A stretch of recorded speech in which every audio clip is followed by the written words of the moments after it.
weeks of summer stock, a new play every week. We would learn the lines, and then they'd usually bring a star in, but we would be learning our lines and doing the play at night, and learning our lines for the next weeks, and 15 weeks of a summer. And I did that for like 10 years. But summer stock was extremely important, and major stars would work. They would go in and work, and I don't know what kind of money they got, but an actress named Alona Massey, I played her son in a, oh gosh, I can't, there were tons of them, but they would go out and work, and you know, and there were some summer theaters that didn't have stars, it just had, you know, companies. Well, I think there's still some companies back east, but not like, it was a big deal then. But television wasn't that important, and because in those days we were doing a live, what they call live television. We rehearsed for 10 days, and then they'd film it live. It was like doing a play. If you make a mistake, you're in deep trouble. Paul Kent ran the theater. He was an actor who started the Melrose Theater, and we did dozens of plays there, and it became one of the best waiver theaters in Los Angeles. We did great. There were people like Richard Dreyfuss, who was in high school in Beverly Hills, and he came to do a play with us there. Well, we did a lot of original plays, but there were established ones too. No, mostly original things started there. The people they were called workshops, and they would, you know, start the plays there. And then we would do evenings of like short plays, and it was just a great time for us. We worked with a brilliant teacher named Sherman Marks, and he had a theater in Hollywood, and there were terrific actors in it, and we had acting class every week, and that's where I did the production of The Caretaker that Carol saw for the first time. I did it with two wonderful actors. One of them is gone. He was a terrific actor named Ray Strickland, who did a lot of work in those days. He played Jimmy Dean's brother in East of Eden in the movie. And then Richard Bull, who was a regular on a television series, who now lives here at the Motion Picture Home. He and his wife are here. And it was a play that was extremely successful that we did, The Caretaker. We did it for months at the theater in Hollywood. Then we did it at a theater here in West Hollywood. It was a 3-character play, Pinter.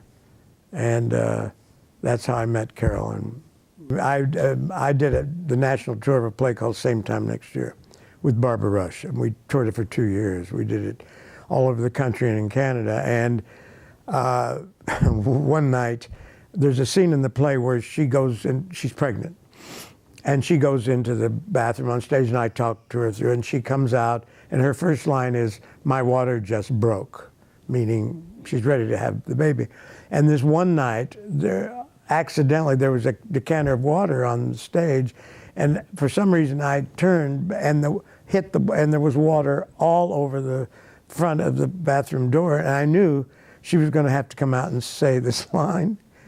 She came out, and she started wading in this water, and it was terrible. I mean, we just turned our back to the audience, and we were shaking with laughter there. There was nothing we could do. I mean, she's wading in this, and she has to say, "My water just broke."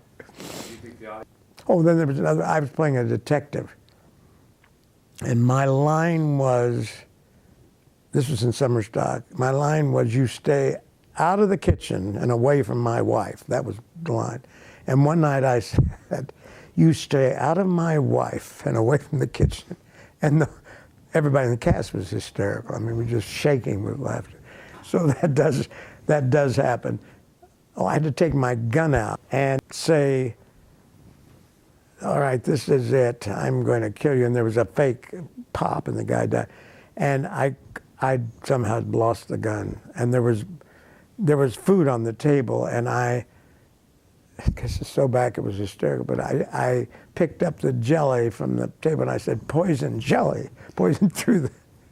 So that kind of thing happens all the time, but you get through it. Well, and then there was another one when Carol and I were doing The Line in Winter. I think it was in Dallas. No, it was in Pasadena, I think.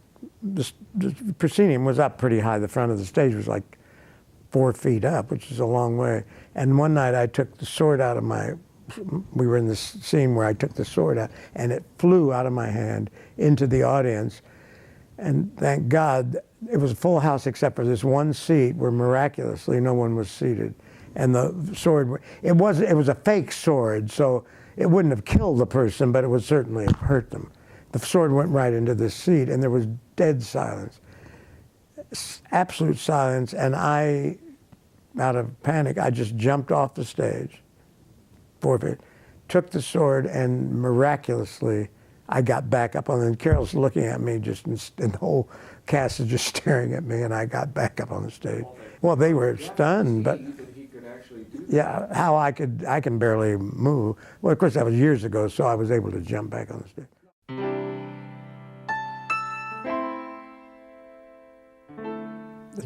There was a show called Omnibus. It was a live television show that we would do. We would rehearse 10 days and shoot it live. And they brought a group of students in from Baylor University. And I was hired as a New York actor. There were about maybe 30 people in the cast. In this, it was a very active scene, and I had to climb a tightrope at one point, and there were all sorts of character people around. Anyway, years later, when I met Carol in the 60s, we met, and she said, Robert Osborne, who's Turner Classic Movies host, he was one of my best friends, and he brought her to see a play I was doing in Hollywood called The Caretaker. And so we went out to have dinner afterwards, and I was in the middle of a divorce at that time, and she said I was from Baylor University, and I said, oh, I did a television show, but she said I was in that show. We watched a kinescope. They called them kinescope in those days, and we were literally 5 feet away from each other for 10 days. And she played a character role, and I vaguely remember meeting her and all that. But the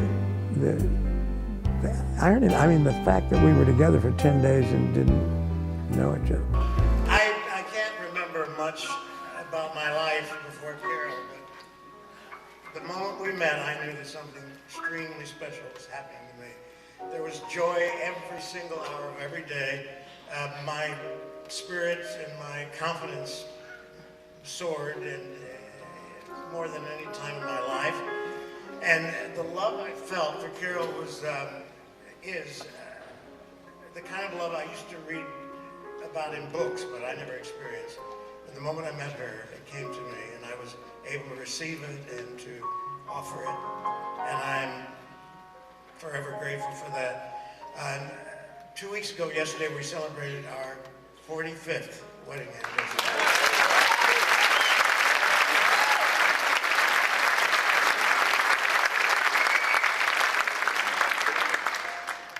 I was 12 when we met.